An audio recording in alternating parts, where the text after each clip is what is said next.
Have you ever looked at narcissists and thought, it doesn't matter how many conversations and arguments we have, nothing seems to get resolved? Or even worse, they actually seem like they enjoy making you upset. In today's video, we're going to talk about how you can never have a healthy relationship with a narcissist because they're actually wired for your destruction. By the end of this video, I hope that you'll see clearly why nothing ever changes, why you stayed so long, and how to finally break the cycle. This isn't about you being unlovable, too emotional, or not enough. It's about them lacking the capacity for genuine emotional connection. And when you see that, the entire dynamic starts to change. Now, I want to be very honest with you about something here. From my experiences, both personally and working with clients, it doesn't matter how much inner work you do, you may still attract narcissists. I might go against the grain by saying this. I believe the idea that you only attract them because you're broken is actually a psyop to keep you going back longer and longer, trying to polish yourself like a gleaming little diamond in order to not attract narcissists. And I'll tell you why I think that.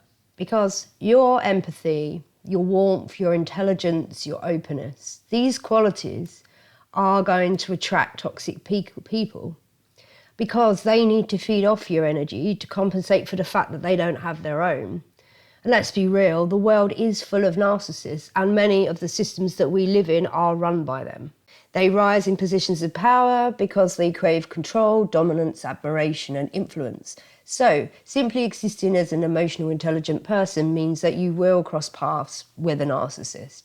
So, I don't see not attracting narcissists as a good measure of success. The real measure of success is, do you keep engaging with them? Or do you recognize the patterns, you set boundaries sooner, and you don't hand over your energy, your time, and your identity? Stay with me to the end of this video because I'm going to show you how to shift your frequency, protect your energy, and step into the version of you that no longer tolerates these dynamics. I'm Indy Landsman, and I'm a life coach specializing in codependency and trauma recovery. For the past 30 years, I've studied human potential, energy, frequency and vibration, and the emotional patterns that disconnect people from their soul and their authentic self.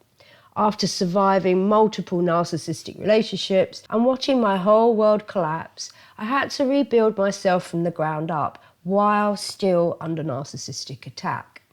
Through this process, I discovered powerful truths about human resilience, the spiritual nature of who we are, and the dark forces that keep sensitive, empathic people from stepping into their power. This is the foundation of the work I do inside the Healing Blueprint, my online recovery program to help you break free from these dynamics for good. I've taken some of these lessons and also distilled them in a free guide. If you want to go deeper after this, the link to the free guide and to join the Healing Blueprint online program, which involves working with me, you'll find the links in the description below. The 4 core needs of a narcissist. First, if we understand how narcissists choose their targets, because they do not choose people at random. They are always looking for someone who can meet their 4 core needs. And when you unknowingly meet these needs, you become the perfect energetic match for them. And that's not because you're broken, it's because you have a high value trait that they will depend on. And we're going to go through each one of these briefly now. So, narcissists need, number 1, control. For a narcissist, control isn't a preference, it's a survival mechanism. If they feel in control, then they feel safe. If they feel they're losing control, they will do whatever it takes to get it back. That can look like direct control, like orders, demands, or ultimatums, or indirect control, which is a little bit more covert and a little bit more hidden, and that involves using other people, triangulation, playing the victim, emotional withdrawal, public scenes, guilt trips, and things like gaslighting. And here's the key. It's rarely about whether you've actually done something wrong. It's about whether they perceive they're losing control. Control of you and how you see them. Your confusion, your self-doubt, and the emotional instability you experienced in the relationship were not signs that something was wrong with you. They were a direct result of you trying to operate in an illusion of control surrounded by unpredictable rules. Empaths tend to be easygoing, laid back, and go with the flow.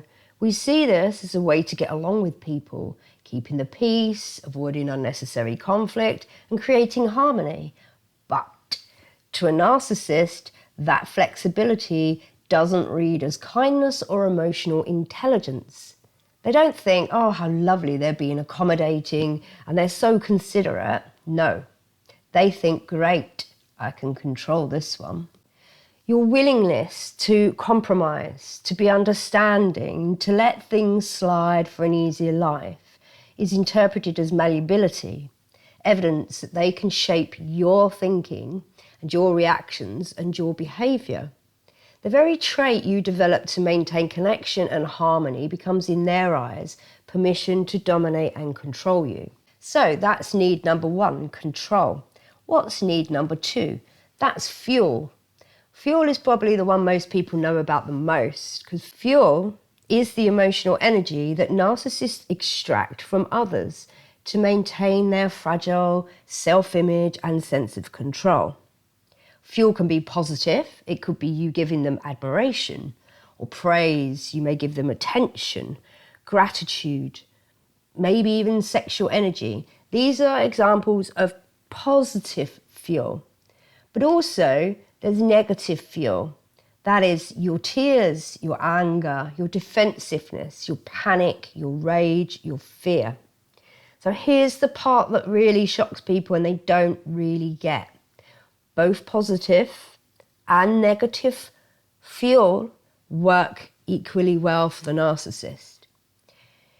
What matters is not whether you're happy or you're devastated. What really matters is that you react, because your emotional response becomes fuel, becomes a food to them. As I said, good or bad. Robert Monroe called this loosh, an emotional energy that gets harvested from people. So when you're crying, begging, justifying, over-explaining or defending yourself, you just confirm to them that they still have power and control over your emotions. To them, your distress isn't a signal that something needs to be fixed in the relationship. In fact, your emotional reaction tells them they still have access, control and influence over you, and that you are still emotionally invested in them, and that's what fuels them. And then need number 3 is your character traits or your identity. I'm going to get into identity in another video very soon, but for now let's just take it very simply, character traits. Narcissists are constantly looking for people who embody admirable traits. It could be kindness, intuition, resilience, patience, hard work, emotional intelligence, compassion. They don't inherently possess these qualities in a stable, embodied way. Instead, they attach themselves to people who do. And then they graft these traits onto their own persona to appear virtuous, trustworthy, empathic, or emotionally deep. What they're doing here is mirroring you. In extreme cases, as I said, there'll be a future video on this, they actually can take your identity. They don't just borrow the traits, they begin to claim your achievements, your relationships, and even your role in other people's lives as their own. For example, in my case, my mother couldn't love her own daughter, so instead she began telling people that she brought my daughter up, which is a full-blown lie. My daughter lived with me and was raised by me until she was 20 years old. My mother may have done some babysitting for my daughter when she was younger and dependent, but that was the extent of it. The identity theft began when one of the extended family had commented on what a beautiful, intelligent young woman my daughter had become. Rather than feeling pride in her granddaughter, my mother wanted the credit and admiration and praise for herself, and even claimed that she had brought my daughter up. Well, this raised a few eyebrows. This might have been a lie. a little bit too far in my extended family. Some of them were very aware and had seen me for 20 years raise my daughter. When I challenged my mother and father about this preposterous claim, all they could say was, well, when we were babysitting, we didn't know where you were. This is how far a narcissist will go. They will rewrite history. They will distort facts, fabricate narratives, if it means that they can position themselves as the hero or the caregiver or the source of somebody else's success. They steal your language, they absorb your style, your values, your essence, and present it as their own. I've even had one narcissist want my car and my house. So it's not just your traits that they're actually after material aspects of your life too, that reflect your identity and stability. So you may have thought, but I have seen them be spiritual and I have seen them be deep and they can be loving. Often what's actually happening is they are just mirroring your traits back to you because they mirror your qualities in order to fit in, to be accepted, admired, or seen as someone they are not. So we come to the last need, personal gain.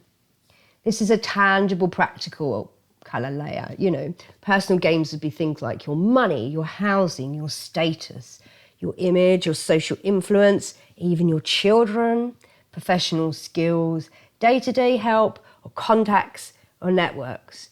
While fuel feeds their ego and their emotional emptiness, your personal gains serves as their material and social needs. Moment by moment, their interest here is purely transactional. It'll be, what can I get from you? Could it be your time, your body, your money, your home, your skills, your presence, your family?